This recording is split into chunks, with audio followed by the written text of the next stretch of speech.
It's time for the Jim and Terry Show.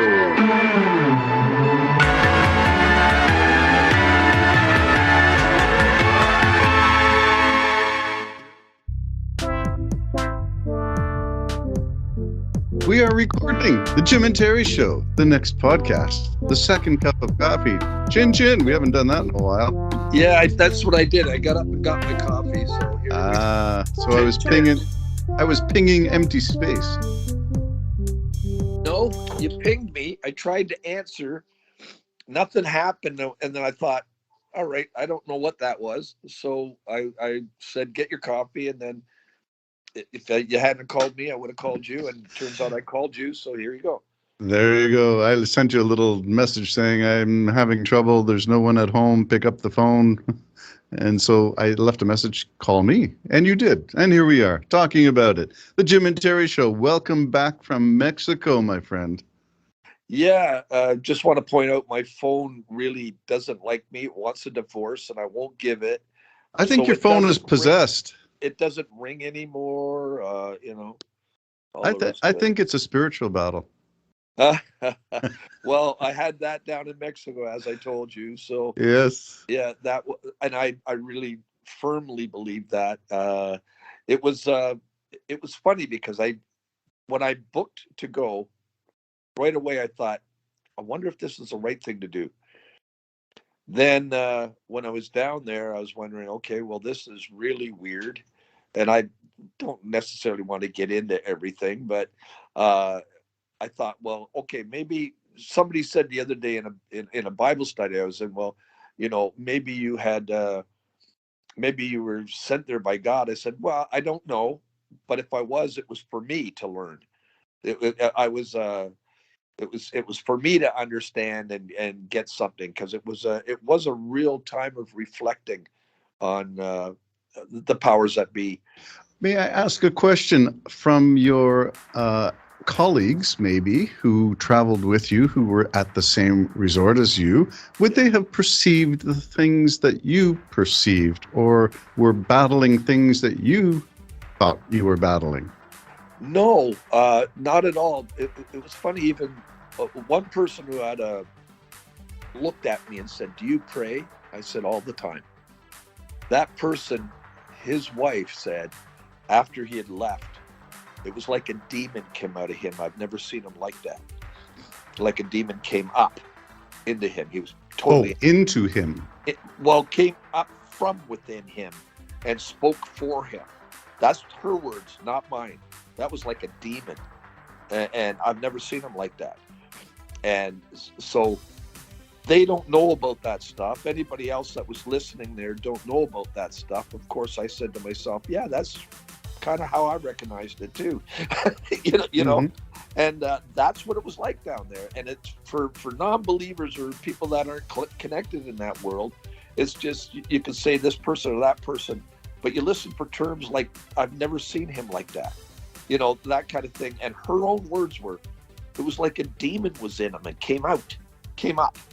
However, the context was set by the question, do you pray? And so the spiritual context was already laid there. So demons within that context make sense. My question is about perception and conditioning and psychology.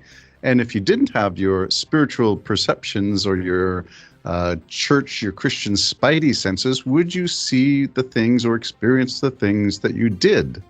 I don't know. I would probably have maybe had fear, because I didn't have any fear.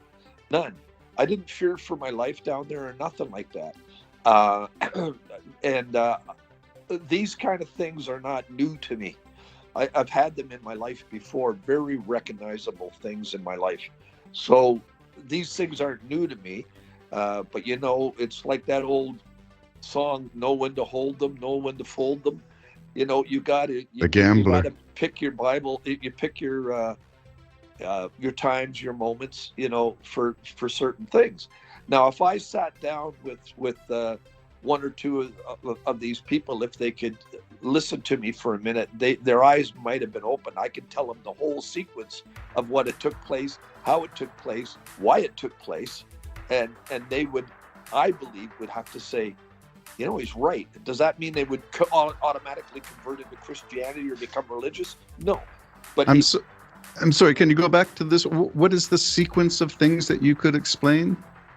A lot of it about, them talking to me about Christ, about my music, listening to my music, the rising up then of anger. I mean, the guy took a sharp thing and pounded the table, pretended he was disemboweling himself. Seriously. And then this is after you are sharing Christ. The gospel? Yeah.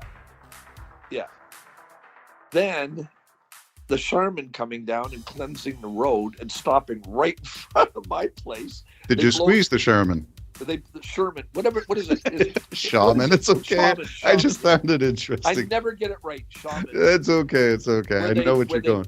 They blow the shell, and they did that for probably about an hour. They were cleansing the street. Oh, these demonic Canadians are on the street. I mean, they want to get rid of them. Well, again, you hear things like, "Oh, I haven't seen that before. That's interesting." Okay, I guess they're cleansing the street, and I'm thinking you're trying to exorcise me, but maybe not. and then the person coming back again in anger, pointing to me and saying, "Do you pray?" And then again, this rising up of this anger. Right. So my question for you is the mind already set to perceive these things that another person without that conditioning would not perceive? Yeah, I don't think, I don't think I would be alone. I mean, it would have been nice if I could have turned to someone who understands a bit more of the spiritual realm.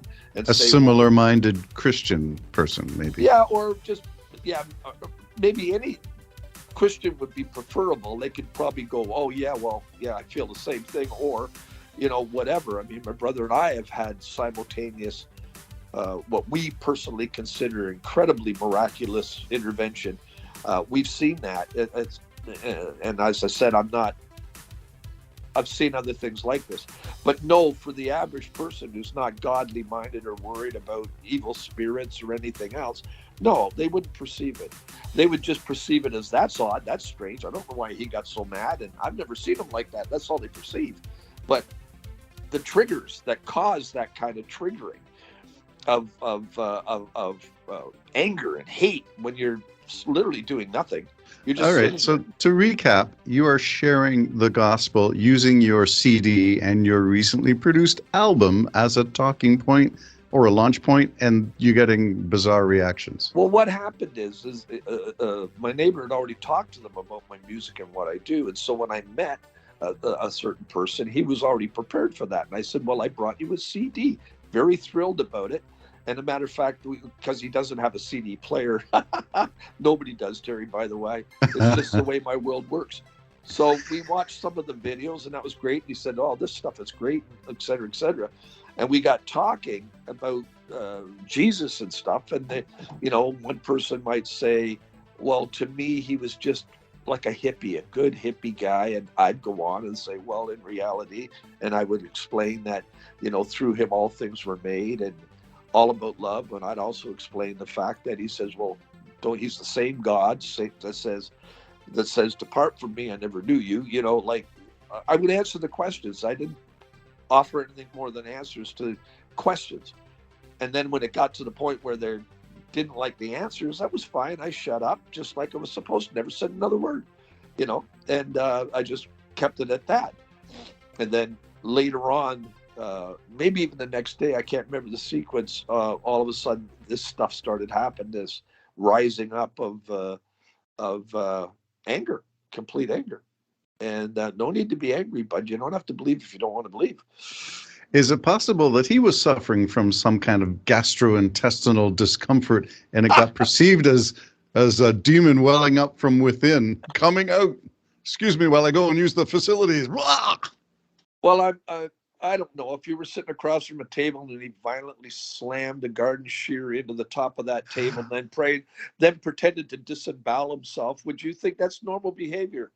No, not on anybody, let alone in Mexico at a bistro and a morning cup of coffee. Yeah, and No. he finger shot me a couple of times. You know what I mean? Like, At the Bird? no, like a gun in the hand. Oh, using a violent gesture of a weapon.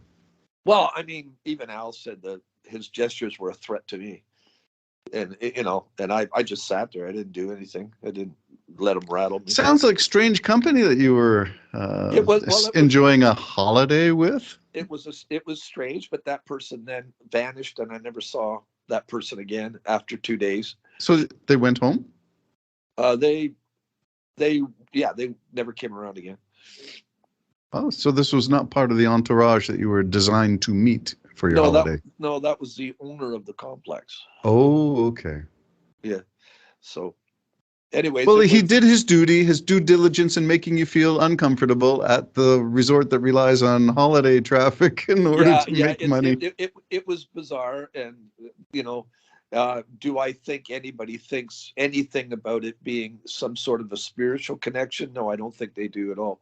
I would have to explain it to. I may try to attempt to do that to Al, but the conditions are going to have to be right, and I'll give him the sequence of what took place. Okay, let's switch topics to just the same thing. Your Mexican holiday, but talking about traveling and tourism, and words that may encourage and foster people to come. Not mentioning the name of anything or names of people. I found it odd that there was an anti-Canadian tone to some of your conversations. Well, I mean, part of it was this person was deported from here. Oh, yeah. Again, if we set the context correctly, you can perceive things a little differently. Yes, and so I don't know what else to say.